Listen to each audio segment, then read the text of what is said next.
రాష్ట్రంలో చండాలమైన చిల్లర ప్రభుత్వం నడుస్తోందని కేసీఆర్ విమర్శించారు. లోక్సభలో బీఆర్ఎస్ ఎంపీలు లేని లోటు స్పష్టంగా కనిపిస్తున్నదని, బీజేపీ ఎంపీ తేజస్వి సూర్య పెద్ద వెధవ అని ఆయన అలా మాట్లాడుతుంటే ఒక్కరు కూడా అడ్డుపడలేదన్నారు. కాంగ్రెస్ వెధవలు ఒక్కరు కూడా మాట్లాడలేదని ఘాటు విమర్శలు చేశారు.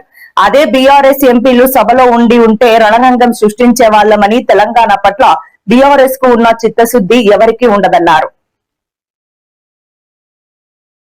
పార్లమెంట్ లో మొన్న జరిగినటువంటి 16, 17, 18 సభలో కర్ణాటక ఎంపీ తేజస్వి సూర్య మాట్లాడిన దాని మీద ఒక్క ఎదవ కూడా రిప్లై ఇవ్వలేదన్నాడు.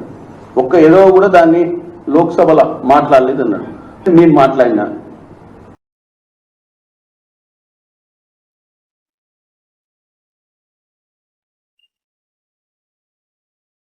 రాష్ట్ర వ్యాప్తంగా